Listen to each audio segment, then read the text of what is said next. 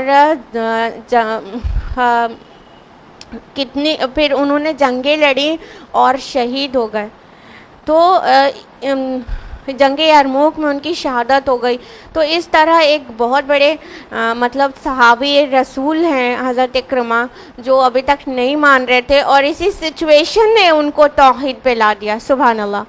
تو اگر کوئی ہدایت لینا چاہے تو اس سچویشن پہ بھی لے سکتا ہے، لیکن ہوتا کیا ہے، نارملی کیا ہوتا ہے کہ لوگ فطرت کی نہیں سنتے، اندر کی آواز نہیں سنتے، تو کیا کرتے ہیں کہ جب وہاں پہ دعا کر رہے ہوتے ہیں اور پھر جب اللہ تعالیٰ انہیں بچا لیتا ہے تو اللہ تعالیٰ فرماتے ہیں کہ خشکی کی طرف تو تم جب پہنچ جاتے ہو تو منہ موڑ لیتے ہو، اور انسان ہے ہی بہت بڑا ناشکرا۔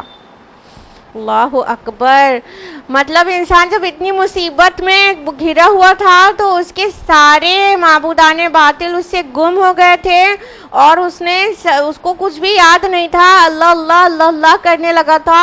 اور ہمیں سے ہر کوئی یہ کرتا ہے کہ بڑی مصیبت میں جب آتا ہے تو سوائے اللہ تعالیٰ کے اور کوئی یاد نہیں رہتا، سراؤنڈنگ کا احساس نہیں رہتا۔ لیکن جو لوگ یہ کرتے ہیں کہ جب اللہ مصیبت سے نکال لیتا ہے تو آ کے پھر ناشکری کرنے لگتے ہیں، یعنی اللہ تعالیٰ کو شکرانہ کرنے کے بجائے وہ جو نذرانے ہیں وہ غیر اللہ کی طرف چڑھانے لگتے ہیں، تو سوچئے کہ آپ کے رب کو کیسا محسوس ہوتا ہوگا۔ تو اللہ تعالیٰ فرما رہے انسان ہے ہی ناشکرا۔ یہ کل کے کل انسان کی بات نہیں ہے، یہ اکثر انسان کی بات ہے۔ یہاں انسان سے مراد کل نہیں ہے، لیکن اکثر انسان ایسے کرتے ہیں، اور بہت تھوڑے ہی ہوتے ہیں جو شکر گزار ہوتے ہیں۔ تو چونکہ زیادہ تر انسان ایسا ناشکری کرتے ہیں، اب اس کو صرف بحری سفر تک ہی مت مطلب محدود کریے گا، ایسے بھی اس کو تصور کریے کہ عام طور پر انسان بھی کوئی بڑی مصیبت میں آ جاتا ہے، جیسے مان لیجئے کسی کے گھر میں کوئی بہت شدید بیمار ہو گیا، ٹھیک ہے، تو اب وہ 5 وقت کی نمازیں بھی جس کو توفیق نہیں ہوتی تھی کہ دن میں 5 بار نمازیں پڑھے، وہ تہجد گزاری بھی کرنے لگتا ہے، اور ہر وقت زبان پہ اذکار رہتے ہیں، اور اللہ تعالیٰ سے خوب دعائیں کرتا ہے، ایک دم چمٹ جاتا ہے اللہ تعالیٰ سے، اور اللہ تعالیٰ بس اس کو اچھا کر دیجیے۔ مان لیا کسی کا ہسبینڈ بیمار ہے یا کسی کی والدہ بیمار ہے، تو ایک دم پریشان ہو کر اللہ تعالیٰ کی طرف انسان لپکتا ہے اور خوب دعائیں کرتے ہیں، اللہ پاک بس ان کو اچھا کر دیجیے، پھر ہم ہمیشہ آپ کی شکر گزاری کریں گے اور یہ کریں گے اور وہ کریں گے، اور کبھی نمازیں نہیں فوت ہوں گی، اور کبھی ناشکری نہیں کریں گے، اور کبھی بہت سارے پرومسز کر ڈالتے ہیں، بس اللہ پاک میری یہ دعا قبول کر لے۔ اور اللہ تعالیٰ جب وہ دعا قبول کر لیتا ہے تو تھوڑے دن کے بعد سب کچھ نارمل لگنے لگتا ہے۔ نارمل تو کیا لگتا ہے کہ میں نے اتنی دوڑ بھاگ کی، اتنے اچھے ڈاکٹرز کو دکھایا، میں نے یہ کیا، میں نے وہ کیا، الٹیمیٹلی شفا مل گئی۔ اسی کو کہتے ہیں ناشکری۔ اللہ تعالیٰ اسی کو کہہ رہے ہیں، انسان ہے ہی بڑا ناشکرا۔ امیجن کیجئے کہ کسی کی بیٹی کا نکاح نہیں ہو رہا ہے، ہاں، ماں بہت پریشان ہے، روتی ہے، خوب پریشان رہتی ہے، خوب راتوں کو اٹھ کے دعائیں مانگتی ہے، یا اللہ پاک میری بیٹی کا رشتہ ہو جائے کسی طرح، یا اللہ پاک اس کا رشتہ ہو جائے، میں آپ کا بہت شکرانہ کروں گی، ٹھیک ہے، خوب چمٹ کے اللہ تعالیٰ سے دعا کرتی ہے۔ وہ ایک کائنڈ آف مصیبت ہی ہوتی ہے اس کے لیے جب تک اس کی بیٹی کا نکاح نہیں ہو رہا ہوتا۔ پھر کیا ہوتا ہے، اللہ تعالیٰ سن لیتا ہے، ایک اچھا قابل قبول رشتہ بھیج دیتا ہے، پھر وہ رشتہ طے ہو جاتا ہے۔ ابھی وہ دن آیا بھی نہیں ہوتا ہے نکاح، اس سے پہلے اللہ کی جی بھر کے نافرمانی ہوتی ہے، وہ ناچ، وہ گانا، وہ مانجھا، وہ سانجھا، وہ عریانیت، وہ بے حیائی کا ننگا ناچ، بھول جاتے ہیں اللہ تعالیٰ کو۔ بھول جاتے وہ دن کہ میں نے کیسے تڑپ تڑپ کے مانگا تھا کہ اے رب میری بیٹی کا نکاح ہو جائے تو میں بہت شکرانے کروں گی اور میں ایک بھی نماز فوت نہیں کروں گی اور میں ہمیشہ آپ کی فرما برداری کروں گی. وہ بھول جاتی ہے ماں. پھر وہ مانجے کے دن سب پیلے رنگ میں رنگے ہوتے ہیں اور بے پردگی بے حیائی اپنی انتہا کو پہنچی ہوتی ہے کہ مسلم کلچر کہیں سے پتہ ہی نہیں چلتا ہے. بھول جاتی ہے وہ درد والے دن کہ مطلب میں جب کب تڑپ رہی تھی کہ یا اللہ میری بیٹی کے لیے رشتہ بھیج دے, تو یہ اللہ ہی ہے جس نے یہ دن دکھایا ہے کہ ایک رشتہ قابل قبول مل گیا ہے. بھول جاتے ہیں. سوچئے ذرا کہ کیسا لگتا ہوگا ہمارے رب کو کہ جب انسان جب ایک دم مصیبت میں آتا ہے تب مجھے یاد کرتا ہے, تب اسے یاد ہوتا ہے میرا رب اللہ ہے. اور جب اس کی مصیبت کو دور کر دے تو شکر میں اللہ تعالیٰ نہیں یاد آتا. کتنی افسوسناک بات ہے, کتنی دردناک بات ہے. یہ بات قرآن حکیم میں بہت جگہ پر ہے. سورہ یونس میں بھی یہی بات آئی ہے کہ لیٹے بیٹھے کروٹوں پر مطلب پکارتا رہتا ہے اور پریشان رہتا ہے, اور جب اس کی ضرورت کو پورا کر دیتے ہیں, اس کی دعا کو سن لیتے ہیں, تو ایسے بھول جاتے ہیں جیسے کبھی پکارا ہی نہ تھا مجھے. سبحان اللہ. یہ ہے ہمارا بھی طرز عمل. مت سمجھیے گا کہ یہ مشرکین مکہ کے لیے کہا جا رہا ہے.